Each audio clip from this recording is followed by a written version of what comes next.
हर हर महादेव। जय महाकाल। स्वागत है आपका कहानी मंगल चैनल पर।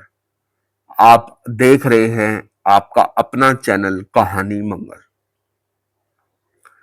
इंसानी आंखें अक्सर सच देख नहीं पाती, लेकिन मासूमियत और वफादारी कभी झूठ नहीं बोलती। जब आर्यन जब आर्यन अपने परिवार के साथ उस नए घर में गया, उसे अंदाजा भी नहीं था कि उसका सामना किसी साय से नहीं बल्कि एक हकीकत से होने वाला है। एक ऐसी रूह जो सिर्फ चीकू और ब्रूनो को दिखाई दे रही थी। दिल थाम कर बैठिए, क्योंकि शुरू हो रहा है बेजुबान खौफ। ये कहानी उन मासूमों जैसे छोटे बच्चे या जानवर के इर्द गिर्द घूमती है, जो ऐसी चीज देख सकते हैं जिन्हें हम नजरअंदाज कर लेते हैं।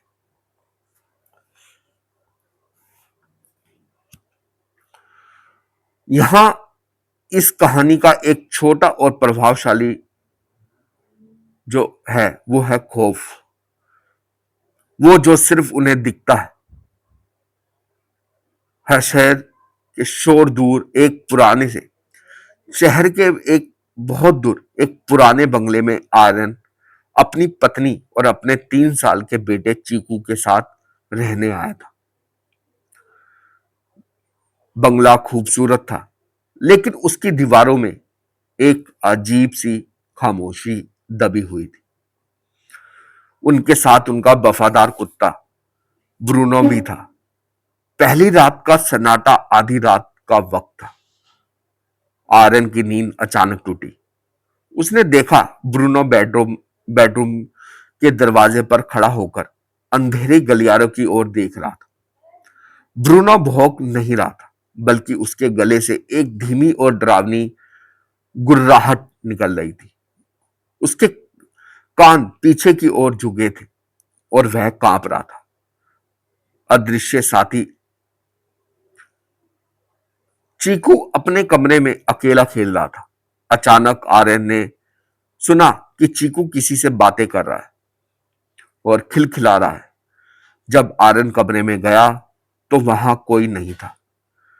चीकू ने कोने की ओर इशारा करते हुए कहा, पापा देखो, वो अंकल झूला झूल रहे हैं। आर्यन ने वहां देखा, लेकिन वहां सिर्फ एक बिल्कुल बिल्कुल खाली कुर्सी थी, जो धीरे धीरे हिल रही थी। आर्यन के माथे पर पसीना आ गया।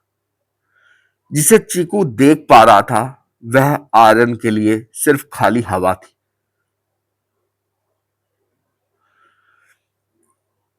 ब्रूनो ने अचानक रोना शुरू कर दिया। वह अपनी जंजीर तोड़कर चीकू के कमरे की तरफ भागा।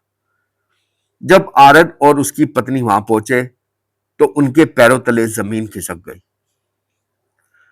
चीकू हवा में करीब 2 फीट ऊपर उठा हुआ था, जैसे किसी ने उसे गर्दन से पकड़ा हो।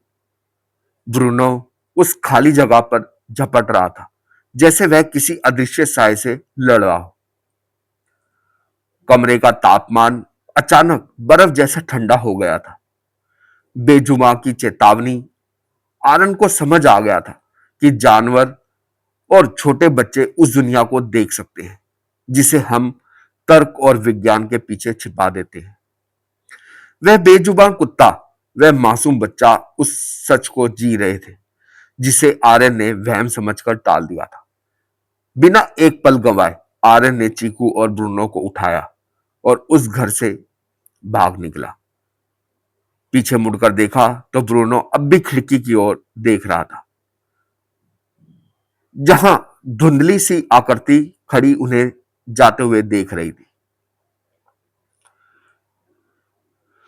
कभी कभी जिसे हम खामोशी समझते हैं, वह असल में एक चीख होती है जिसे सुनने के लिए कान नहीं, रूह की जरूरत होती है। आर्यन ने गाड़ी की रफ्तार बढ़ा दी थी, लेकिन पीछे की सीट पर बैठा ब्रूनो अब भी शांत नहीं था। वह लगातार पीछे वाली खिड़की की ओर देखकर कह रहा था, चीकू, जो अब होश में था, अपनी मां की गोद में दुबक गया और धीरे से बोला, पापा, वह अंकल अब भी हमारे साथ गाड़ी की छत पर बैठे हैं। आर्यन के हाथ कांपने लगे। उसने कार के रियर व्यू मिरर में देखा तो उसे कुछ नहीं दिखा, लेकिन अचानक गाड़ी की छत पर भारी कदमों की आहट सुनाई दी।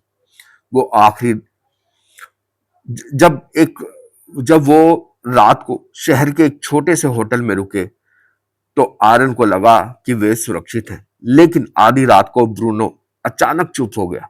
उसकी चुप्पी सबसे ज्यादा डरावनी थी। आर्यन ने टॉर्च जलाई तो देखा कि ब्रूनो कमरे के दरवाजे के पास बेजान पड़ा था। वह मरा नहीं था, लेकिन डर के मारे सुध बुध खो चुका था। चीकू नींद में बड़बड़ा रहा था, उन्हें अपना घर चाहिए, उन्हें हम चाहिए। तभी कमरे की दीवार पर एक परछाई उभरी। वह परछाई आर्यन की नहीं थी। वह लंबी, टेढ़ी मेढ़ी और बिना चेहरे की थी। वह धीरे धीरे चीकू की तरफ बढ़ रही थी। खौफनाक सच जब आर्यन को समझ में आया कि वह खौफ उस बंगले में नहीं बल्कि उनके साथ जुड़ चुका था, जिसे ब्रूनो और चीकू देख पा रहे थे। वह कोई भटकती आत्मा नहीं बल्कि एक साया था, जिसे रहने के लिए शरीर चाहिए था। जैसे ही वह साया चीकू को छूने वाला था, ब्रूनो अपनी पूरी ताकत से उठा और और उस हवा में कूद पड़ा। एक जोरदार चीख गूंजी, इंसानी नहीं बल्कि किसी रूह की। कमरा पूरी तरह शांत था। आरन और उसकी पत्नी सुरक्षित थे, लेकिन ब्रूनो गायब था। वह उस होटल से भी निकल गया और शहर के शोर में खो गए। लेकिन आज भी जब कभी आरन किसी शांत कमरे में बैठता है तो उसे महसूस होता है कि कोई उसे देख रहा है। चीकू अब बड़ा हो गया है और कुछ नहीं कहता, लेकिन वह अक्सर घर के अंधेरे कोनों में देखकर मुस्कुरा देता है। ब्रूनो तो चला गया, पर वह बेजुबान खौफ आज भी उनके साथ है। बस अब आर्यन ने भी उसे महसूस करना सीख लिया है, क्योंकि कुछ खौफ कभी खत्म नहीं होते, वह बस हमारी आदतों का हिस्सा बन जाते हैं। तो यह थी कहानी उस साए की, जो शायद आज भी किसी अंधेरे कोने में अपनी अगली बारी का इंतजार कर रहा है। आर्यन और उसका परिवार घर से निकल गए, लेकिन क्या हम वाकई कभी ऐसे खौफ से भाग सकते हैं? अक्सर हम अपने पालतू जानवरों के बेवजह भोगने या बच्चों की हवा में की गई बातों को मजाक या वहम समझकर टाल देते हैं। पर अगली बार अगर आपको कुत्ता अचानक किसी खाली दीवार को देखकर गुराने गुरारता हुआ अगर आप देखें, या आपका बच्चा किसी खाली कुर्सी की तरफ देखकर मुस्कुराए, तो उसे नजरअंदाज मत कीजिएगा।